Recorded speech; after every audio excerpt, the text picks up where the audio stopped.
మనకి ఎప్పటికప్పుడు టెక్నాలజీ మారిపోతూనే ఉంటది. ఆ టెక్నాలజీలో ఉండే స్పెషాలిటీనే అది. ఇప్పుడు వాస్తవంగా ఇదివరకైతే గనక విదేశాల్లో అద్భుతమైన టెక్నాలజీలు ఏళ్ల తర్వాతన మనం తీసుకునేవాళ్ళం. ఇప్పుడు అట్లా గాకుండా కొంతమేర ధైర్యంగా, ఉత్సాహంగా చేసుకొస్తున్నాం. అంటే వేగంగా తీసుకొస్తున్నాం. ఇప్పుడు యూపీఐ ట్రాన్సాక్షన్స్ ప్రపంచం అంతటికంటే గూడా ముందుగా మనం సక్సెస్‌ఫుల్‌గా చేశాం.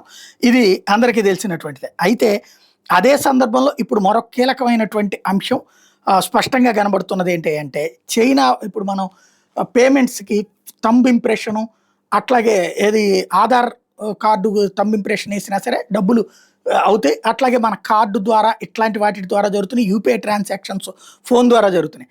అయితే చైనా వాళ్ళు ఇంకొక అడుగు ముందుకు వేశారు. ఇప్పుడు మనకి ఇట్లా థంబ్ అంటే ఇట్లా వేయాలి గదా! వాళ్ళేంటంటే ఈ అరచేతిని ఇట్లాగా పెట్టే మిషన్స్ పెట్టారు. అక్కడున్నటువంటి ఈ దాన్నేమంటాం మనం ఇతర ప్రాంతాలకు వెళ్ళినటువంటి సందర్భంలో అవతల వాళ్ళ కదలికలను తెలుసుకోవడానికి వాడే తరహా పరికరాల్ని అక్కడ పెట్టుకొస్తున్నారు. సెన్సస్ టైప్ అనమాట. అక్కడ ఒక ప్లేట్ లాగా ఉంటది. ఇప్పుడు మనకు కనుక దాన్నేమంటారు ఈ ఎలక్ట్రిక్ పొయ్యిలుంటాయి గదా! అట్లాగుంటది. అక్కడ వాళ్ళు ఇట్లా చెయ్యి పెడితే చాలు. ఆ సెన్సర్ తీసుకొని ఆటోమేటిక్‌గా వాళ్ళ డబ్బులు పేమెంట్ అయిపోతుంది. అంటే చేతులతో ఇంకా పేమెంట్ ఇక్కడ బిల్లు ఓకే చేసుకొని నొక్కితే అక్కడ కొడితే వెళ్ళిపోతుందనమాట. ఈ కొత్త తరహా టెక్నాలజీని వేగంగా అమల్లోకి తీసుకొస్తున్నారు. భారతదేశంలో గూడా తొందరగా వస్తుందని చూడాలి.